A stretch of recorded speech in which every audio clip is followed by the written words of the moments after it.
Hi everyone. I am Elisa Zhang, and I am the admin for this group. I am a ophthalmologist, oculoplastic surgeon, and life coach, specializing coaching on money mindset and helping physicians with burnout. Because I believe people who are financially independent or financially secure can be in a much better place to negotiate their jobs and have a stronger power to actually practice medicine on their own terms. And today I have Dr. Nerissa Bauer, and I'm going to have her introduce herself.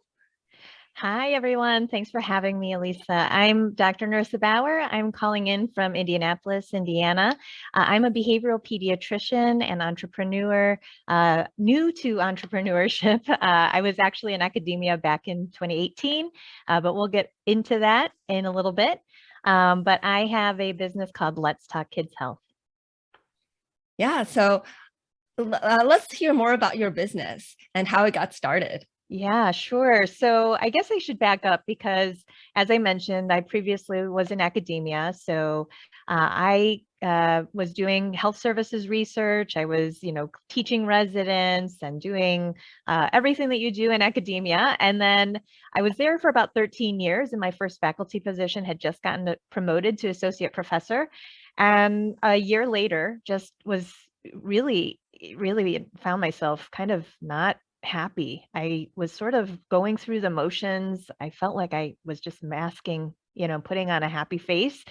But honestly, later I realized I was really, really burnt out. And when I made the decision to leave, obviously I was very scared to do that because this was the only life that I had known. You go to medical school and you envision sort of going down one path. And then when you finally get there, you think, this is it. And then all of a sudden, it's not, filling my cup anymore. And it's a struggle to go to work and to do the things that I'm expected to do.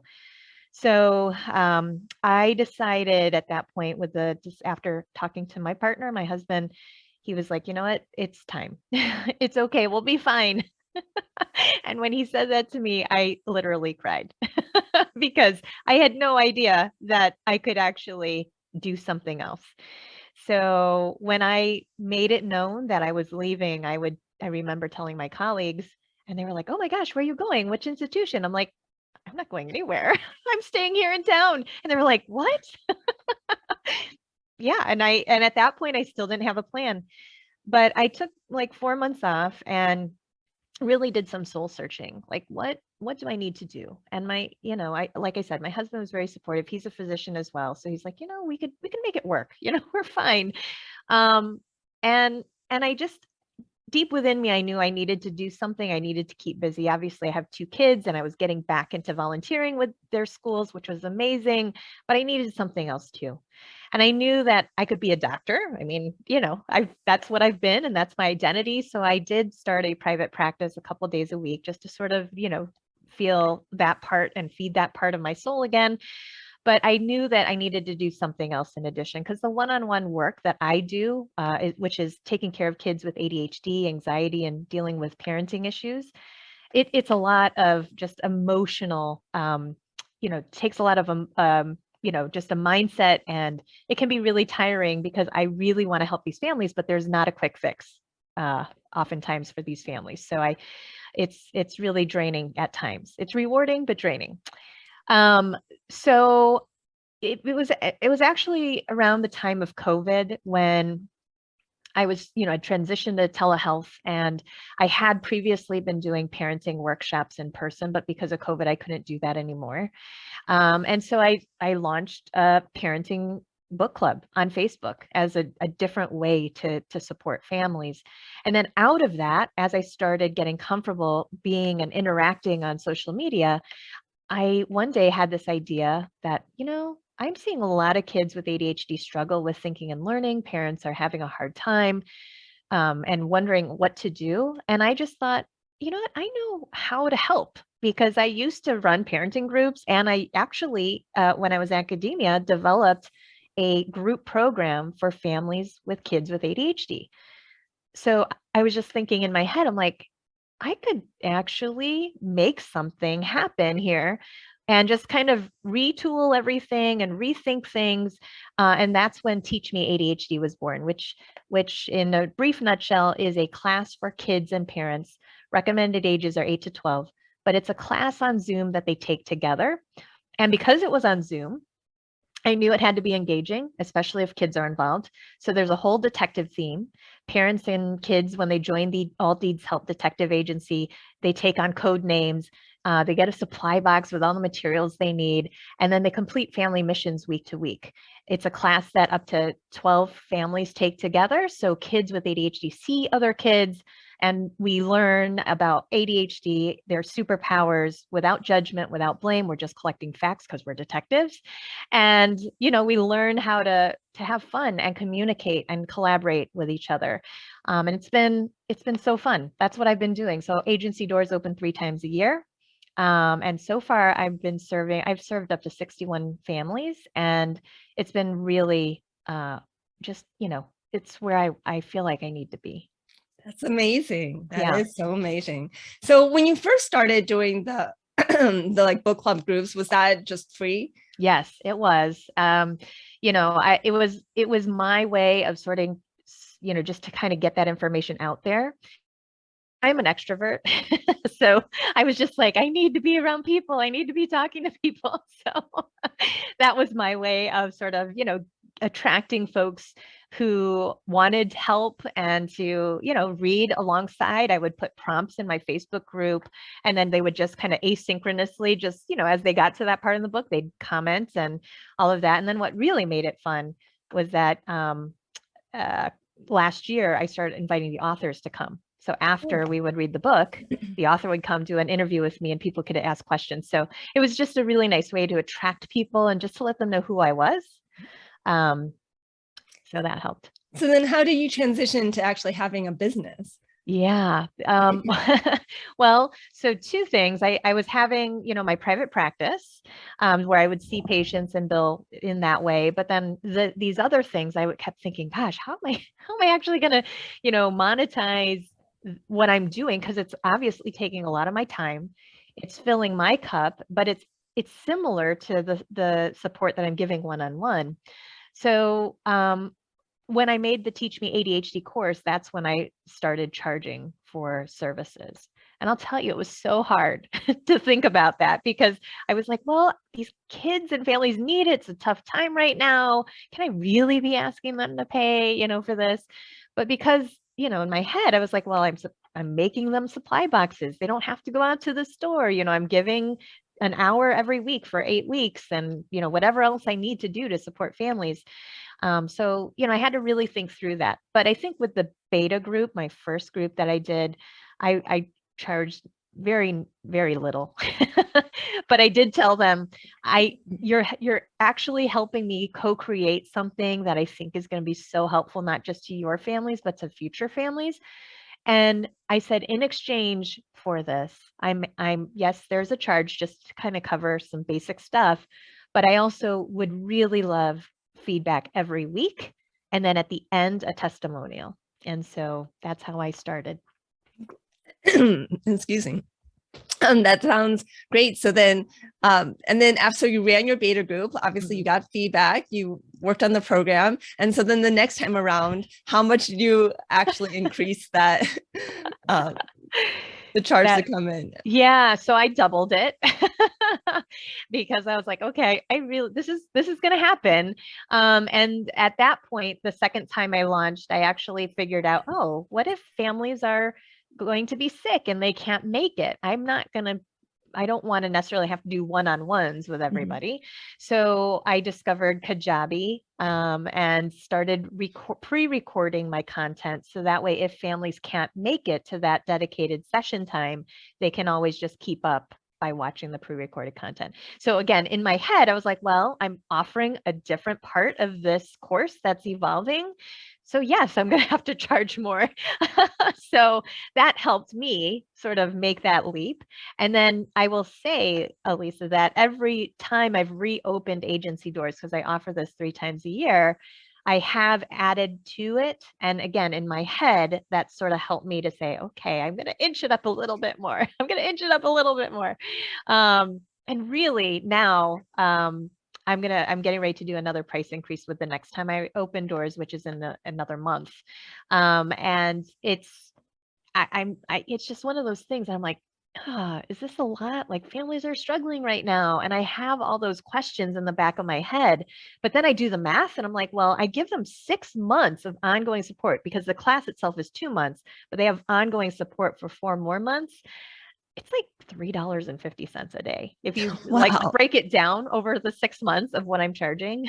So I'm like, I need to really, kind of think through this because in the end, I'm giving them value. I have so many video testimonials now. I actually, for my 50th episode of my own weekly show, I had 7 families come on, talk about like what they got out of it. So again, hearing those stories, I'm like, this is awesome. This is amazing. And I think I'm slowly still trying to work through that myself because I want to be able to reach people. And this go around, I'm actually going to be offering a payment plan as well, just to kind of make it a little easier. Yeah, but it's a cup of coffee every day. I Right? know. I know. I mean, I how many know. people get a cup of Starbucks coffee every day? Oh, I know. So if they can afford that, I mean, they could just switch to making coffee at home and they can pay for your program, right? Yes. And, the nice thing that I found out this go around, actually, one of my detective families, she asked me if she could submit this for HSA funds. I'm like, I don't know. Could you? Maybe. So I'll put a letter together. She happened to be one of my private practice clients too. So I sort of verified, the diagnoses. And then she said it was covered. That's a wonderful avenue Yeah. to help Yeah. people So get it covered. absolutely. So what I did was I took that letter, I made it more of a form letter, and then I created an extra form for pediatricians or, their physician to document the diagnosis, especially if they're not my patient. And then with those two things, I have more families who've submitted and have gotten payment back. So that's like a you know? Right, because this is a medical need, right? It is. It is. It's so in line with the American Academy of Pediatrics, like clinical policy, kids with ADHD, it's a chronic care condition. And oftentimes pediatricians are left with, okay, I can prescribe medication, but they need to have behavioral therapy. They need to have parenting support. We need to engage with the school. All of these different things. Teach Me ADHD is more educational, but it gets them started. It teaches the families what they can do and understand the care plan so that they're more activated, engaged, which is awesome for the kids as well. But yeah, that's how I describe it in the letter. That's wonderful. And then so in your testimonials and when families talk about the value they're getting, like how does that make you actually think about potentially even charging more? It does. It does. And again, like I have gone up, like I'm going up again this go around, but I keep wanting to see how I feel. I mean, because Teach Me ADHD is a group class, and I think I've run a lot of groups now, and even before doing this, to have a really good group, you need at least 5 people in it. 2 is not great. And so there's a minimum threshold for me to try to fill this class. And so again, I feel like with this next go around, because I am increasing prices yet again, if I can at least get those classes halfway full and supply that group experience, then I might be able to, But yeah, I mean, hearing the testimonials from families, I mean, it just warms my heart. It's feedback to me. And I just got one yesterday from a parent who said, even though we finished your class 2 months ago, he is still asking for fruits and vegetables. He remembers that it's important to fuel his brain, not just his body. And so every time he asks for those things, I think of you and I think of, thank goodness for you and your class for helping him take initiative and ownership of this. So. Yeah, and that's going to follow him for the rest of his life and lead to healthy Mhm. habits. And the dividends for them, for your the clients that you have is huge. Yes. Yeah. I know. This is something I've got to work on, my own money mindset, but And I mean, yeah. it's not all about like what's the top dollar you can charge, but you've got to have a profitable business so that it can continue, so that you can continue providing these services, right? Because if it's not profitable, then eventually you're not going to be able to sustain it. Yes, absolutely. I 100% agree with that. And so where are you in the lines of profitability? Well, so I am transitioning this year to 1 day a week of clinical practice. I feel like I can't totally give that up yet, but this year is the year that I'm going to really be scaling up.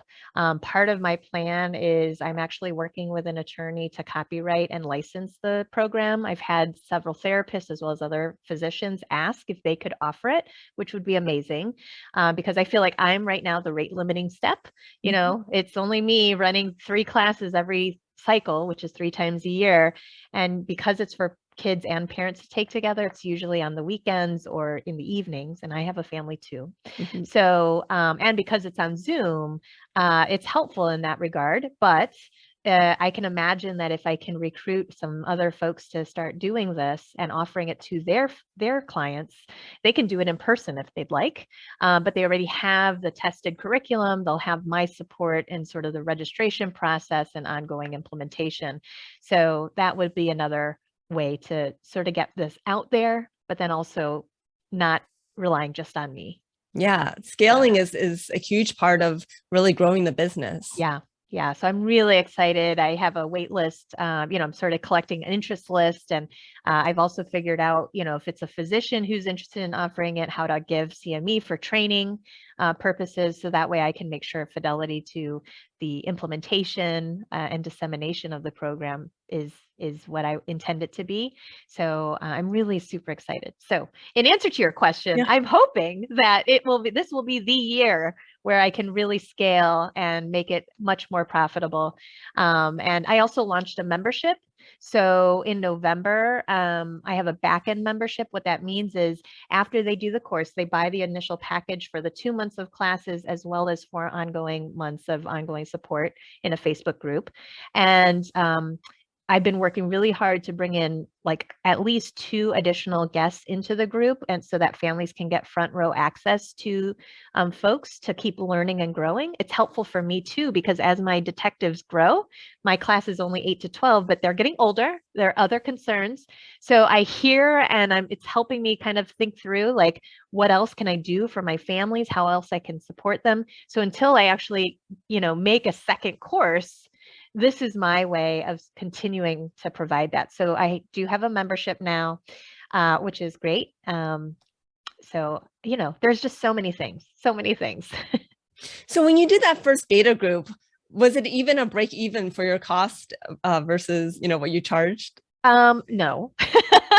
No, no. And actually, I think it's like the blood, sweat, and tears that you put in. But, I actually asked for 3 or 4 families and I actually got 7 families. So that to me was like, oh, gosh, it's not even fully formed out. Like I just said, hey, I'm thinking of this idea. I just need 3 or 4 families. And I just kind of gave like just generic bullets of what I was thinking of covering. And the fact that families were like, yes, I'll do it. I was like, wow, this is weird, because in academia, like you had to plan every single thing to the, like to the detail, like in your grants, like how you're going to account for this or that. It was so weird to like put this idea, which was half baked in my head, and the people I want to serve to be like, yes, we're in, like, let's do it. Yeah. So. So at what point did it start to become profitable aside from all the time that you're putting in? Yeah.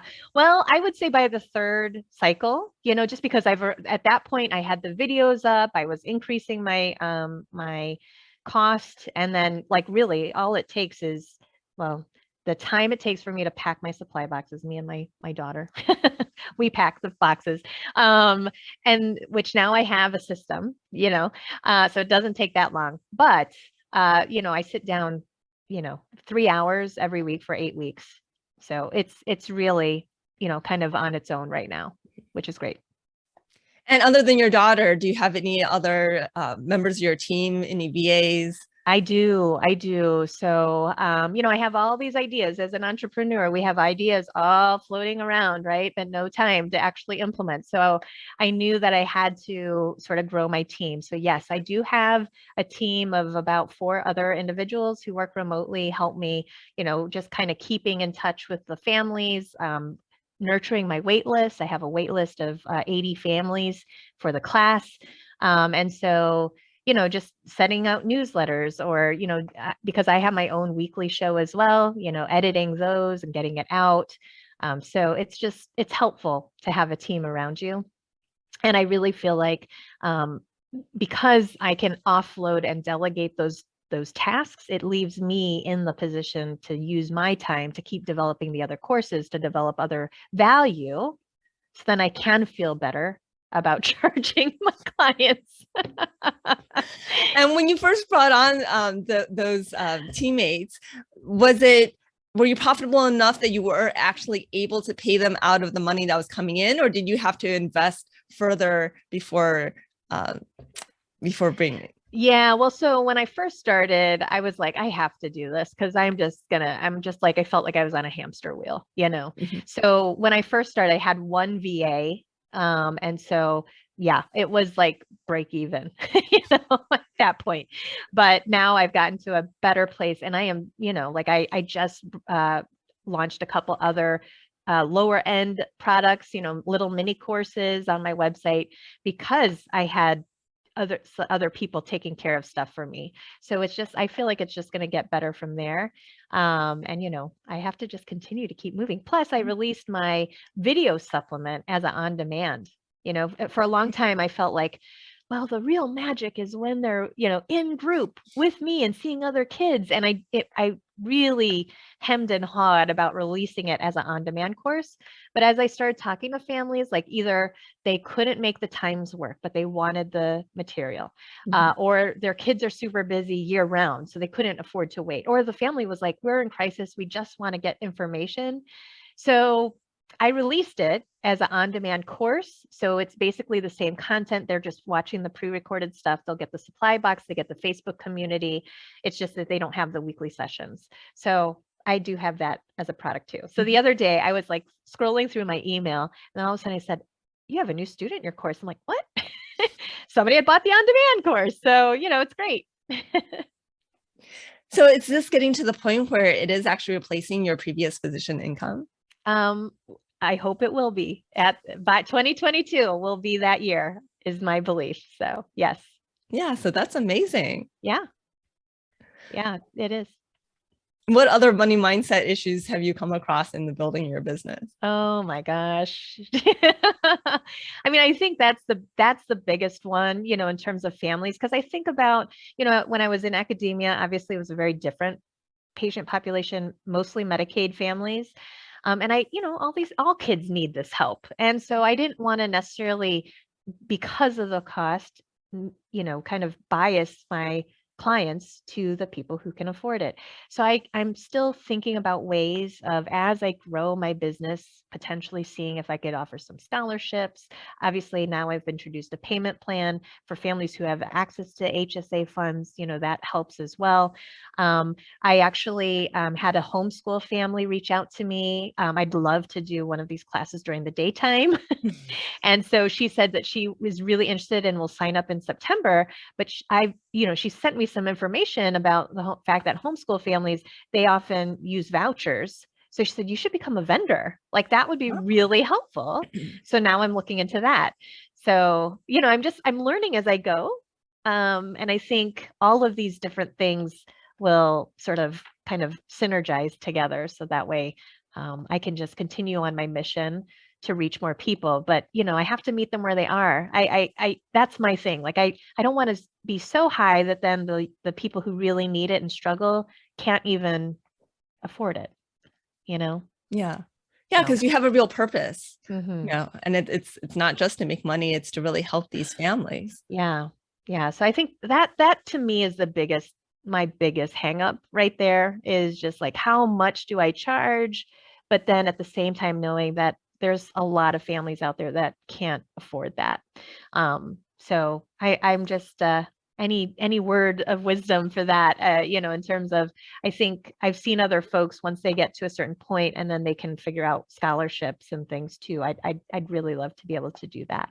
I mean, I think you're doing a great job with, you know, learning about vouchers and then getting, you know, someone mentioned HSA, you like went and got it done. So the more you find these different resources to enable families to build, to find the funds by being more creative, I think is a great way of being able to do it. Scholarships is definitely another way. And then as you scale, I mean, there are things where it's taking a less of your time. And so, you can, more readily available offer those things because it's not, your time is definitely the most limiting factor in all that, right? Yes, for sure. Yep. Well, thanks so much for coming on with me. I'm sure our audience is going to get so much out of this and just hearing how much you've grown and, your inspiration for anyone else who, has an idea where they really want to help people and how to make that happen. Oh, well, thank you for having me. It was so great sharing my story, talking with you, reconnecting with you as well. So if anybody has any questions in particular about group programs or anything or wants to know more, you can always reach out to me as well. Yeah. So how can people find you or Well, refer, if they know any ADHD families, how they yes. can refer people to your program? Yes, absolutely. So my website is letstalkkidshealth.org. And I have information on there about all my virtual classes and offerings, as well as my Jumpstart kits, which are mini courses around everyday moments for families to be able to make everyday moments teachable moments, but in fun ways. And so you can go there to the website. You can also email me at Dr. Nerissa, Nerissa, at letstalkkidshealth.org. Perfect. And I'm Dr. Lisa Zhang. And as you can see, money mindset is all over the place in order to reach your goals. It comes up all the time. And so if you want help reaching your financial goals, and that might be with, if you've got a business, you want to work on your money mindset in order to make that business work, come consider working with me. You can sign up for a consultation call at my website, www.growyourwealthymindset.com. I'd love to talk to you, and with the consultation, totally free. I'll let you know if I can help you or not. There's all you have is your time, and you may get something out of that consult that helps you, even if you don't decide to sign up. So, all right. Well, thanks everyone for watching, and thanks so much to Nerissa for coming on with me. And my pleasure. thank you.